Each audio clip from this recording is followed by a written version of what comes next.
Alright, I wanted to make a quick video talking about the new Smith of Kitava ascendancy because I'm seeing a lot of people talk about it, and it feels like every single time there's something contentious about Warrior in Path of Exile 2, half the community gives themselves a lobotomy before talking about it, and it would be nice to, I think we just want to have some more, like, people who have played Warrior talking about it, because I only played Warrior during 0.1, and there's a big difference I'm seeing between people like Alkaiser and Khan, who are glazing this ascendancy and saying this is the most OP thing right now. If other things don't get rebalanced and changed in terms of the passive tree, or like the other ascendancies, and if this makes it into the game in the way it is, this is potentially the strongest ascendancy in the game, which is interesting because you then hear some people like, this is the worst ascendancy in the game, this is garbage. Great art divides. It's always good to see, really. And all it does is encourage me to just want to start talking about things. What I want to talk about mostly is Smith's masterwork, but also how these res nodes work in the grand scheme of things. I can't talk about Living Weapon Against the Anvil or Heat of the Forge much because we don't have the exact numbers right now. I could wait until we do before making this video, but I don't think they're the most important things to talk about. If you like the idea of these things, you'll probably take them, you'll experiment with them. Temper Weapon seems a bit slow though, from what they previewed. And Fire Spell on hits, we don't know what the conditions of that exactly will be, but it'll be interesting to see if you can make, say, a Mjolnir build with the Lightning Spell on hit, and get Fire Spells on hit and do some crazy things there. It's just a shame we don't have something like Cyclone yet, and that even when we get Cyclone, it's not going to be a mace skill, so yeah. Manifest Weapon, though, also just looks like, even if you're not building around minions, it's probably something you can use and use well in a build just to add more damage. It's, you know. Let's just start by talking about exactly what Cold Stoker and Forged in Flame do. These are nodes ripped directly from Chieftain in Path of Exile 1. Aside from, like, the Chieftain node for this gave you also Unaffected by Ignite, which is, like, over here. So we only get, like, one of those mods, and then we get the full effect of this, with no downside. And this combination is insane. This is potentially the best 4-point pathway. It even comes with like 30% fire res on its own, which is crazy. I think one of the things people don't think about when they look at this is just how much it affects gearing and gear progression, as well as, like, even when you get to the end game and the state of things. What this is doing primarily is it frees up so much suffix pressure. And suffix pressure is the really good keyword here. The sense of, like, I need to get this on my gear in order to function. Just look at how expensive it is to get, like, triple res items. Like, if I want to get a good pair of boots with good movement speed, life, and 3 elemental resistances, the price jump on trade between like 2 and 3 is generally pretty immense because it's valued, because it's just easy to have, like, all your resistances on one thing. Likewise, fitting chaos resistance in that as well, swapping out one of the elemental resistances for chaos res on enough items so you cap chaos res. What Cold Stoker means is the only elemental resistance mod we are going to need to take is fire res on all our gear. We don't have to have a single cold or lightning res modifier. Fire res is going to be enough. Not only is fire res going to be enough, it's going to be juiced further by unnatural resilience if it doesn't get changed. This is the one question, is that are they going to change unnatural resilience, or are they going to leave it in just because they want us to have fun? Unnatural resilience is a passive on the tree that gives you max fire res for all the uncapped fire res you get on your gear, and Cold Stoker encourages you to invest in uncapped fire res to get more of the other resistances. So, you know, you get...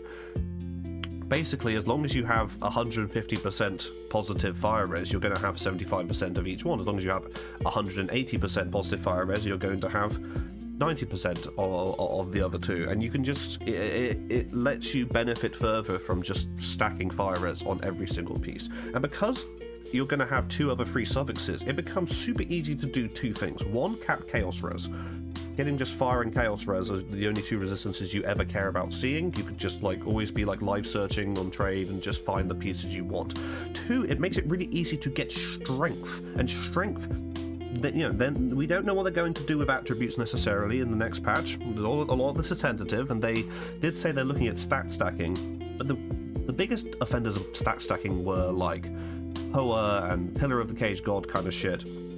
I don't know if they're going to take away the amount of life you get from strength or shift that somewhere else, but currently strength is a very big source of life, and also strength stacking enables Giant's Blood, and Giant's Blood is one of the best keystones in the game and kind of mandatory to take on any warrior. Just the benefit of being able to have a shield and a two-handed weapon for like most builds is just too good, and then being able to dual wield for like, you can weapon swap, you know, have a shield when you're running around and then weapon swap into dual wield for like your biggest bonks. Dual wielding two-handed weapons is just, you know, it's really good. So being able to just, again, we can so much more easily get strength on the other you get 3 suffixes per rare, and instead of having to worry about like, oh, I need to get fire and cold and lightning res, you get fire, and then you can get chaos res, and then you can get strength. Boom. And every piece can just have that until you're capped on chaos res, and then you can start replacing the chaos res with rarity.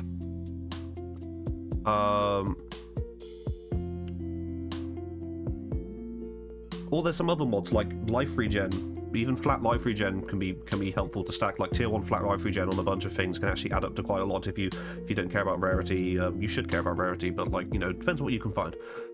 And then there's combos with Forged in Flame, which makes your maximum fire res also grant maximum cold and lightning res. Again, if they don't change the natural resilience, which grants 2% max fire res for every 40% uncapped fire res, this is going to be absolutely broken. I'm worried they're going to change it, but even if they do, it's so easy to get max fire res on a warrior.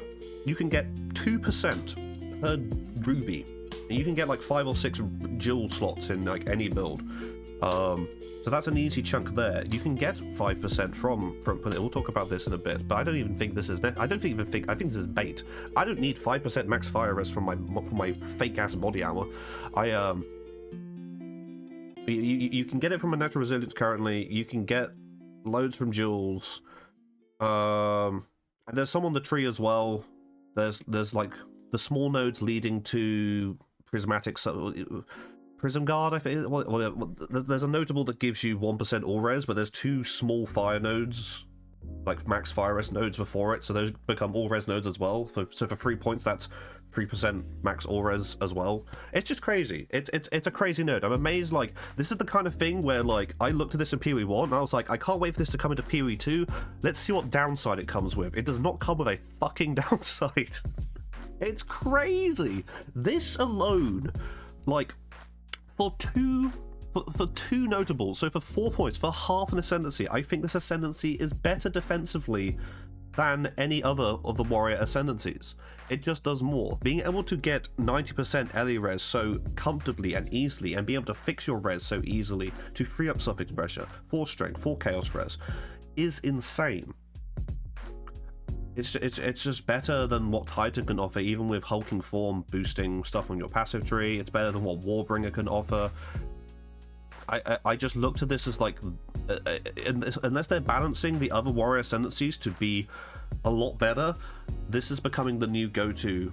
And again, that's just for elemental damage, but what it means is, again, we can get more strength, we can get more life, we can get more chaos res, so it does benefit everything else. The only other thing we have to think about is, well, what are we doing about physical damage? Because armor is notoriously bad versus big hits, and when I was playing an armor build in 0.1, it was fine.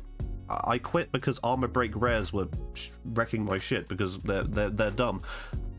But I had the armor and physical damage reduction and health pool to tank every boss slam in the game as an armor build. It's still not as good, that's the problem, as other defenses. The great thing here, though, this is where we go down like, so we take this, we know we're taking this, we're taking this.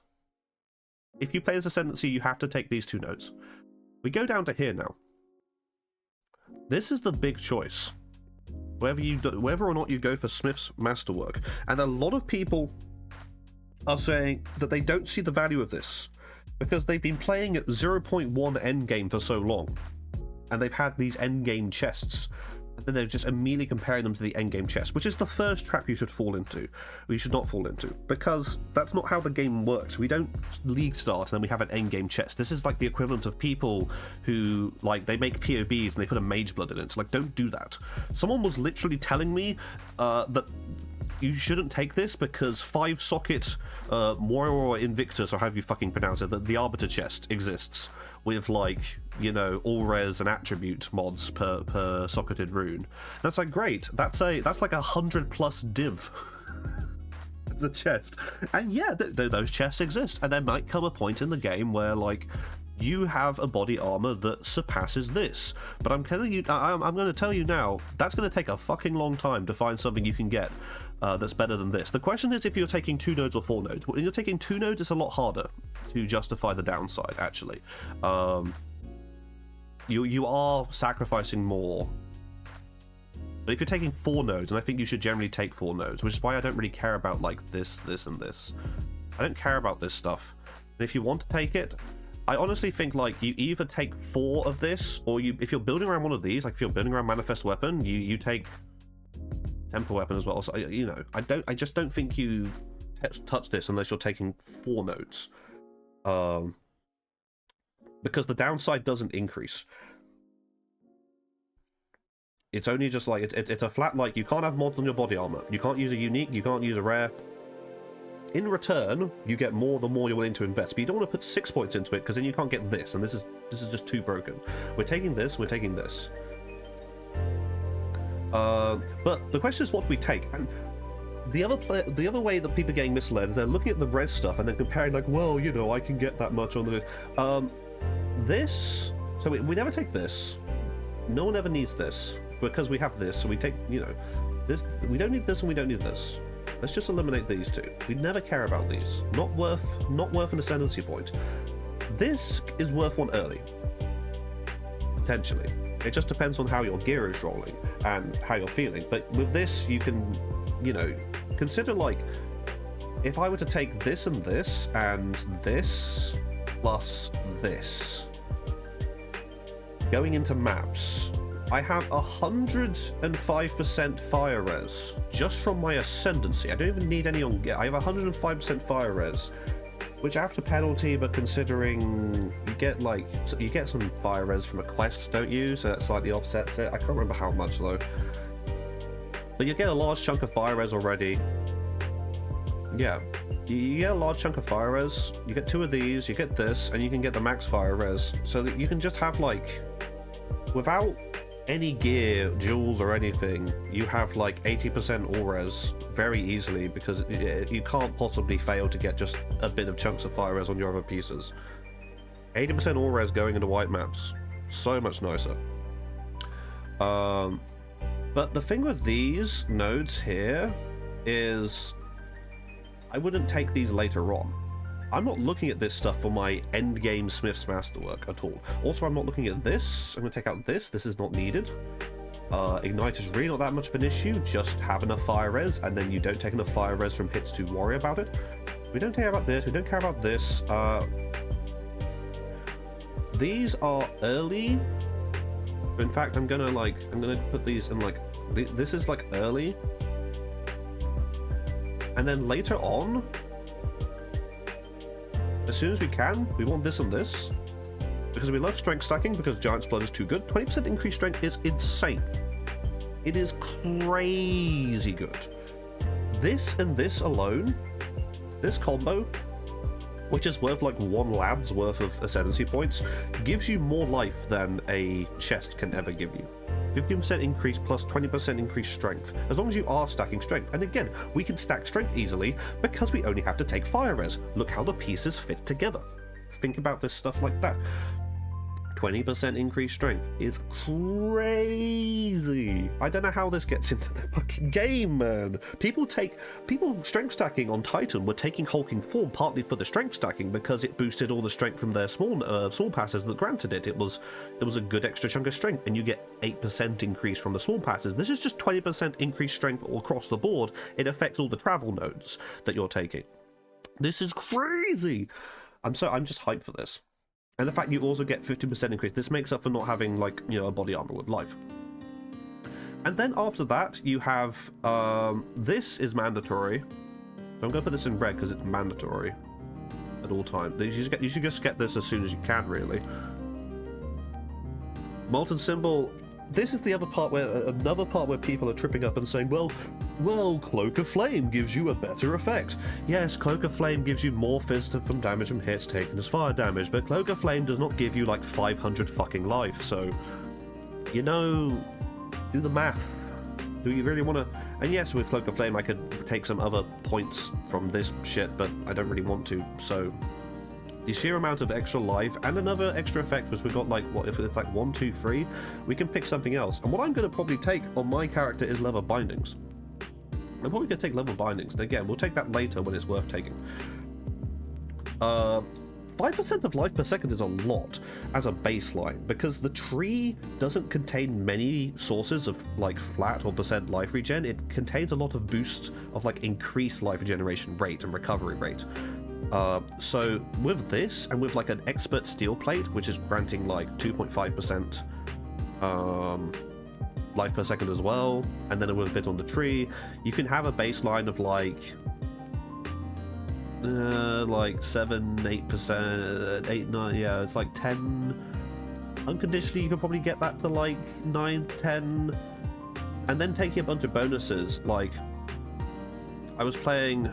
Let me just see the life regen on this character. I've been like mathing out. This is like end game. That's not DPS either. That's per hit. But ignore that for now. It's slightly aspirational. Possible though. With a 4.1k life character, we'll be getting elite 1337. I don't know what percentage is that. I can't do maths in my head, but that's almost like 33% of my life, right? That's basically 30% of my life. And that's with 5%, that's with 2.5% from a steel plate. So this is pretty cool as a way to get you into investing in regen a lot better. Because if I take this off, I lose like half my regen. It is basically like half the baseline. And having that regen is just like, that's more life per second than people get from Leech in Path of Exile 1 without like investment, and people will just take Leech, you know. But the other really strong thing about Smith's Masterwork is that this stuff is not set in stone. It's not like people don't think dynamically enough about ascendancy stuff. You can change this. This is like the one part of your passive tree and your ascendancy tree are like freely movable around depending on the content you're doing. You can just choose and say like, well, I'm going to do a pinnacle boss now and I'm going to change some stuff. I have the gold, I'm willing to pay. You know, gear is not craftable. You have to swap it by buying someone else's gear or having another piece to swap to, but this is freely craftable, and all of this is interchangeable. So instead of having a body armor with fixed attributes that you spent 20 div on and you know you had actual body armor now, you can change them in this. I would never drop these two, but things like, you know, you could drop, if I don't feel like I need the regen anymore for a certain kind of content, I'm not worried about that for some reason, I can swap that to this. I can take like the reduced damage bonus and then stack with some other effects, and you can pretty much become crit immune probably. Likewise for this, if you have a decent chunk of armor from other sources, this can take your chaos resistance versus damage from hits further, which also means less poison damage taken, because poison damage is now measured on the magnitude of the hit. You can make these decisions, and you can swap things around, and that freedom to get these random, like these powerful effects, just like be like, oh, you know, I want this now. You're going into a map that's like, you know, is generally full of like chaos damage enemies. You can swap to this and then swap out of it if you're willing to spend the money. It's a choice, but having that choice is better than not having that choice. I can't think of other. We'll have to see what other unique chests get added, obviously in 0.2. But aside from like, you know, Cloak of Flame we talked about, where like it does more than this, but it doesn't give like so much life, and this is crazy. And you can also get the and life plus regen or life plus, you know. I think it's just very hard for people to weigh up the idea of the opportunity cost. It's a very like, you have to consider like all the different things you could be losing and then what you're gaining, and I feel like it's just like your experience with Warrior is what's going to tell you whether or not that's a good trade-off or not. And I think a lot of people who haven't like experienced Warrior as much and haven't like, you know, like when you're the other thing you could have on a chest is like energy shield. But I've seen people talk about this already, being like, oh, you want to use Ghost Rife. I'm pretty sure in 0.2, GGG are doing things to energy shield to make it less attractive to put on a warrior. If they're not, they're going to fail at balancing the game. If the best way to play warrior is still putting energy shield on it, something's going horribly wrong. That should be a niche thing where you need certain uniques and investment, and if you have that, it's worth doing. But otherwise, I'm not thinking about energy shield.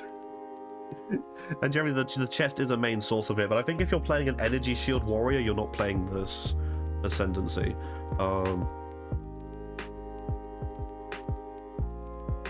So yeah, trying to think if there was anything else that was grinding my gears about the way people are talking about this ascendancy. As I said, I think you should be taking 4 of these nodes, and no way dedication to Kitava gives him like chaos damage protection, because I don't remember Kitava ever doing chaos damage in Path of Exile 1. Maybe he did, and I just don't know how the game works, but I don't think he does. But as I said, yeah, think about taking this kind of thing early on, but not building around. This aren't like the cornerstones of why we're taking this. Like, the life is, this is, and then it's whether you want regen or whether you want like chaos damage reduction or crit damage bonus reduction, or you can take this. You can take this and then just use your dual sockets for something else. But like, it's so easy to get max fire res on dual sockets, and by stacking fire res, if they do nerf a natural resilience, you can still go the dual method. If they don't nerf a natural resilience, I'm pretty sure this build is getting 90%. I had to fix it in the config because this isn't applying in POB. It remembers the mod from Path of Exile 1 for modifiers to maximum.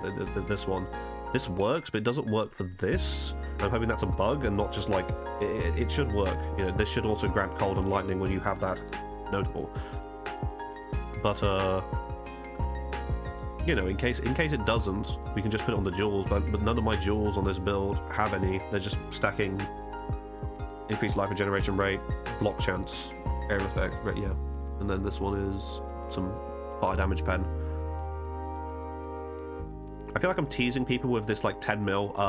This is if you've played Magma Barrier before. I mean, I haven't. I've just been learning about it, and it's funny. It's goofy as fuck. You just stack gem levels on it, and where's the one I have active? You see how like dropping one gem. You see how it scales exponentially with gem levels at this point? It's crazy. Just getting another gem level is like, look at that, look at how much it goes. Oh, it hits cap. Okay. But this is possible. I'm not going to go over that. I'll make a separate. I'll wait till patch notes come out, and if this survives the nerf that skills are going to get, if they don't bonk Magma Barrier, we're playing Magma Barrier on Cultists of Kitava. Anyway, I think this is. I also think this is just better than like everything I've seen on Huntress, because people get excited about the whole ring thing, but then people are saying like, oh, Ingenuity's probably going to get nerfed. And even, you know, it's like, I looked at that Ritualist tree, 25% bonuses from amulets and rings and then +1 ring sword is very cool, but I don't see what else the Ascendancy does in the grand scheme of things, compared to like what this Ascendancy is doing. I'm also just going to enjoy the fact that like having to use a normal body armor means you can you just corrupt the base you want until it's like the enchantment or extra rune socket that you want. And it's one less piece to worry about upgrading. This has always been a good thing in Path of Exile builds. Like, you know, like when you play Poisonous Concoction in Path of Exile and you have to have your main hand empty, it's just one less slot you have to pour currency into. Therefore, your currency gets poured better into everything else. And your build is still balanced. It's balanced around not having that slot. So instead of spending, you know, people were telling me like, well, you can spend 100 div and get a chest that's better than this. Yeah, but I can spend 100 div and get, I don't know, I can get a like a +3 Prism of Belief for Magma Barrier. Which is like, again, when you think about like how much damage that's giving me, or like maybe I can get like, you know, like a +6 Fire Flower. Because you can corrupt this to become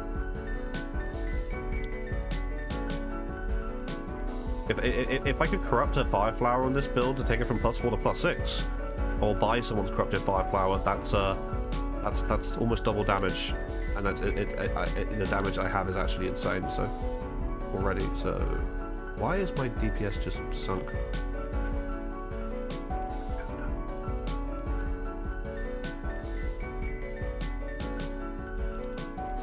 Anyway, I'll fix that later.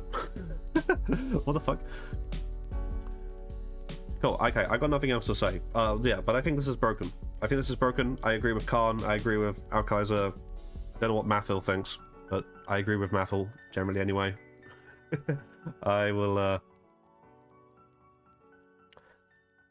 see you in 0.2.